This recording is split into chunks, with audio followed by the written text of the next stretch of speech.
So this vlog is titled How I Strike Balance. By striking balance, I mean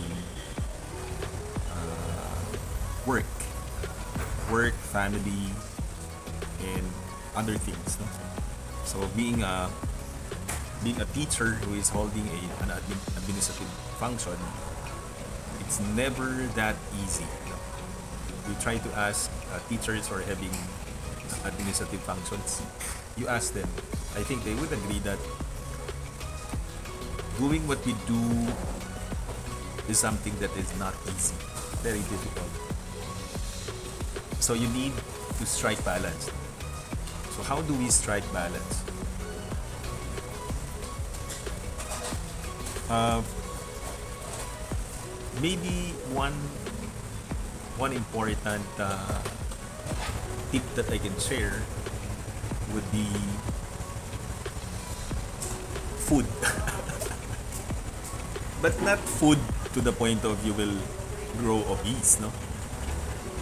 It's not the food that you're thinking of when you're stressed, then you binge eat, no? It's not binge eating. Maybe it's still eating, but it's healthy. So to maintain the balance, so make sure that for every hard work, like for example today is tough. No? I checked midterm exam, then I had emergency meeting, and then I had another emergency meeting. So 2 p.m. emergency meeting, then 5:30 I had another emergency meeting. So whenever I work that hard, I make sure that I compensate uh, the release of a lot of energy with healthy food, healthy eating. This one, well, for one, my sugar is not really that high. I'm a hypertensive, but I'm not diabetic. So I compensate my tiredness and the release of a lot of energy and calories within the day by eating the food that I love eating. So that's one. First tip is do not deprive yourself with the food that you love eating. And then make sure that when you reach home, there has to be the alone time first. Alone time before doing work, before doing a lot of things with other members of the family. So I think it's important that you have to have alone time. So sometimes I make it a point that I isolate myself by meditating, by watering the plants or doing something. So I do not surround myself with, thank you. I do not surround myself with my significant others or my family because I need to recharge first. And when I'm recharged, then I interact I interact with my family. But when I'm very tired and exhausted, I need to recharge first. That second, recharge by having an alone time first. No? Okay, so the next tip to achieve balance, no, to strike balance in your life, no, in general, would be uh, men up, clean up. No, I think that's according to the book of Jordan Peterson. So men up and clean up.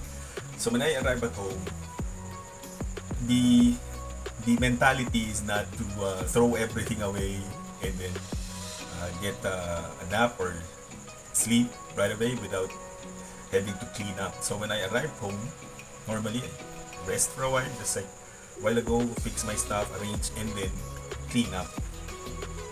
So this is how I maintain balance because make sure that I have time as well, alone time with my family, and of course, you cannot just leave all the responsibility to your wife, no? So it's important that primary would be you have to help do the household chores. No? So this is what I do. So really, first of all, make sure that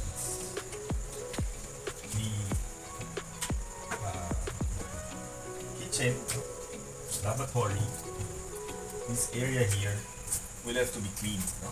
It has to be clean.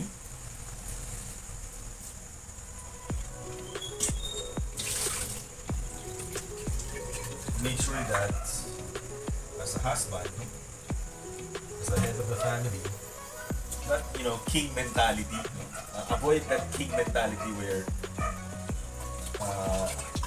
people at home will be your servant. No? On my part, the first, who is the head of the family, should be the last. So make sure that before I retire at night, make sure that I clean up, spruced up. So we have to clean up. Very important. So I also do the laundry. So I do the laundry as well, and then I cook. So behind this camera is the gas range.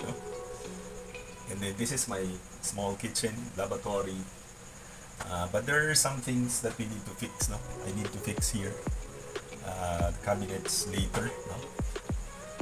So what else? What else do I need to? What other tips? So very important.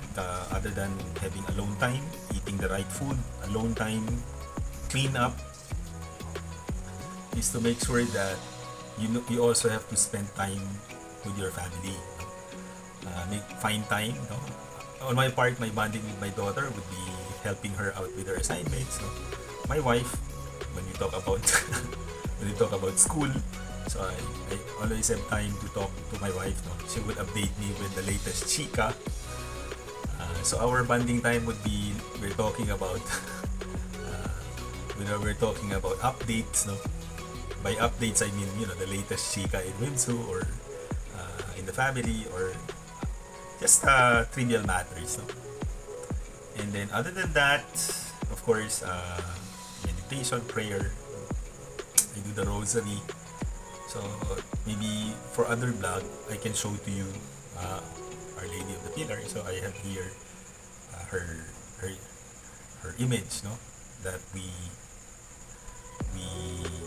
I installed here in order that to remind us to be humble, not to glorify her, but we pay our respects, and then always when we see her, we are reminded to be humble. So the fourth is